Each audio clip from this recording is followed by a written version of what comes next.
Përshëndetje miq, kaloj nata e parë, jam këtu te kryeministria. Protesta vazhdon. Kanë ardhur, kanë ikur miq në orën 5 mbasdite sot dhe çdo ditë do të mblidhemi këtu. Uroj të jenë sa më shumë dhe të shtohemi sa më shumë që qëndrojmë konstant. Ishte pak ftohtë sot, po jo edhe aq sa e papërballueshme.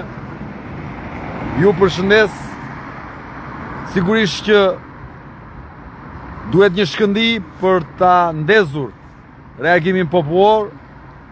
Studentët që Edi Rama i gënjeu dhe i mashtroi pak vite më parë, do duhet të reagojnë përballë tij, siç reagojnë të rinj dhe studentët në çdo vend.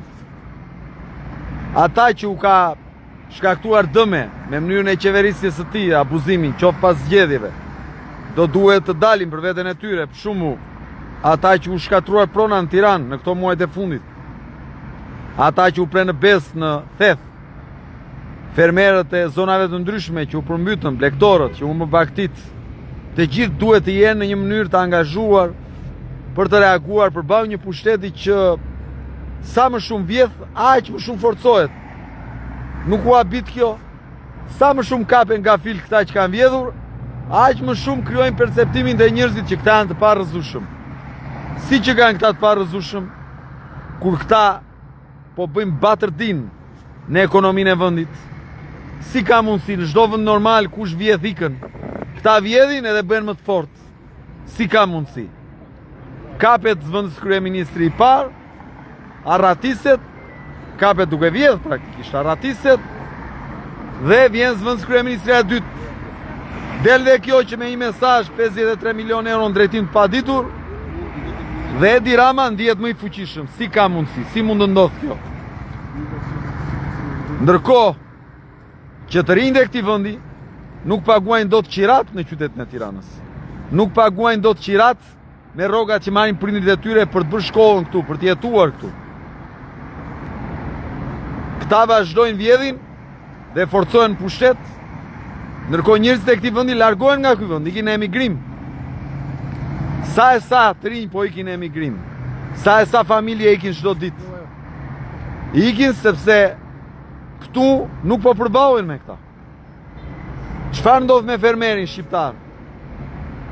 Shkon gjendja e tij në zero sepse përmbytet nga fatkeqësia natyrore dhe qeveria nuk e shpall gjendjen e fatkeqësisë që të mos i paguaj. Çfarë po ndodh me fermerët grek? Me blegdorët grek?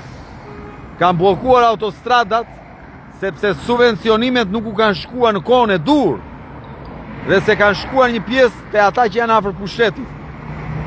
Këtu jo subvencionimet që nuk shkojnë fare te fermeri, po këtu edhe kur përmbyten nuk kujtohet njeri për ta. Çfarë duhet bëjë një qeveri më shumë ose më keq le të themi që të mbajë përgjegjësi?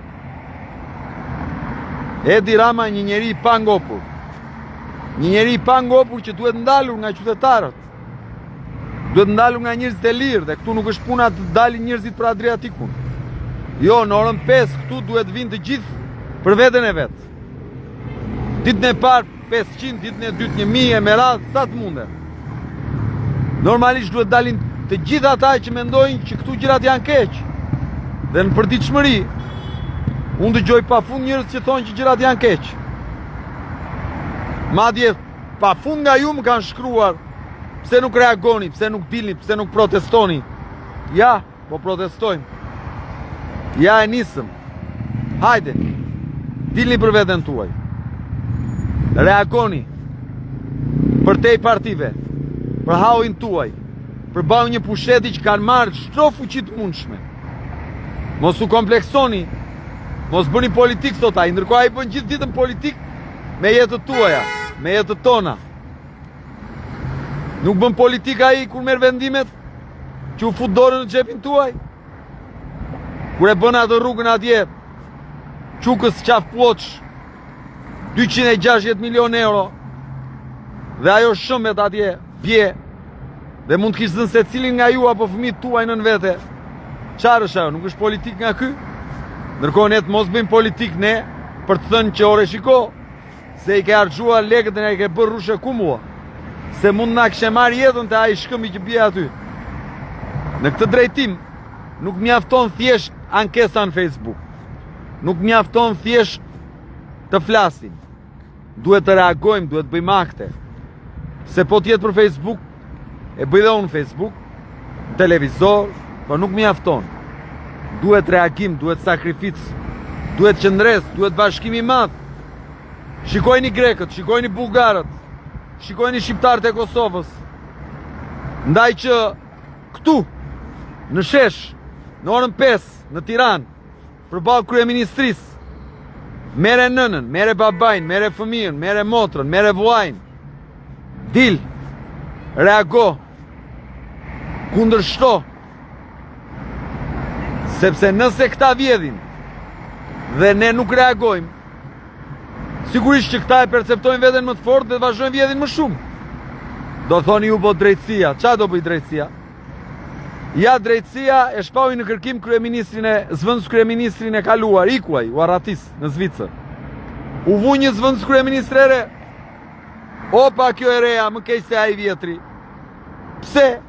Se në momentin që ata shojnë që nuk ka reagim, nuk mbajnë përgjegjësi,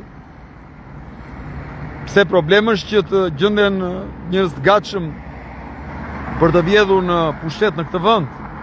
Ja zeni ju 3-4 ministra në vit që mund të marrë hetime dhe të kopsis letrat prokuroria, në 100 vitet e ardhshme i thon 300 deri në 400 ministra. Si thua ti Gys, bëhen 300-400 ajdut në këtë vend që vjen për të bërë nga 50-60 milion euro? Tu po bëhen pa lek? Tu po bëhen pa lek, thot Gys, jo më. Kështu që nuk është zgjidhja ajo. Po vlla, gjysma këtyre s'kan marrë gjë. Veç kanë firmos. Kështu që kjo punë nuk mjafton vetëm spaku për këtë punë. Nuk mjafton vetëm drejtësia. Duhet reagimi qytetar për ta mbrojtur dhe gjykatën kushtetuese nga ky Lugati që çdo ditë del edhe i bën presion, direkt dhe indirekt. Kështu që në këtë drejtim nuk mjafton të presim nga spaku. Sa do bëj spaku? Ja do dënoj 10, 20, 100, 1000. Po ku mbarojnë këta? Këta një bje 10 qohen, apo 100. Nuk mbarojnë, sepse është sistemi t'il, i prodhon sistemi. është një sistem që është ndërtuar një dorën e zgjatur të këtyre që futet e xhepi jon dhe me ato para pastaj blen median, blen analistët, blen hao e gjitë kur vjen puna e fushatës. Kështu ndodh. Edhe mbajmë pushtetin për të të vjedhur prap. Dhe kur shkon te spitali onkologjik nuk ka para për të bler ilaçe. Ndërkohë që vetëm këtë vit kanë ngel një 500 miliard lek pa harxuar nga buxheti i shtetit. Po i lek për ilaçet nuk ka. Kjo është e vërteta. Vjen fortuna të prish të mbjellat, të prish sterën, s'ka lek për ty, nuk shpahet gjendja e fatkeqësisë natyrore. S'ka, se e di ai që kur të vi zgjedhjet me lekët që ka vjedhur, do vi do blej hao e gjitë aty te zona jote dhe do ta marr pushtetin prap. Kështu që ti do vazhdosh e do vuash. Do të vej mundi dëm. Ose do ikësh. Ndërkohë, pse t'ikim ne, të mos ikin këta? Pse të mos ikin këta, po t'ikim ne? Kështu që mendojeni. Unë, Gysi përshëndeti, Alberti, Eligerti, Gjullafe Eligert. Si djali diasporës, si bëjthirje gjithë diasporës, ata që munden të na bashkojnë, të lirojmë vendin ton, të shporim ata që po na shpopullojnë dhe po na heqin çdo vlerë dhe çdo dinjitet të familjeve tona. Ju përshëndes dhe ju mirëpresim përpara kryeministrisë. Jandi, erdhi Jandi. Ju mirëpresim, të gjithëve sa më të shumë. Hajde Aurel. Tursi në Tiranë, të gjithë. Vamo Albo. Hajde në qeka ti dhe të mugësën. Kështu që po shtojemi ne. Vin, ikin, në orën 5 sot. Në orën 5, sot dhe çdo ditë. Kaq kemi në dorë, po u bëm shumë, ti imponohemi. Hajde, ju përshëndes, forca.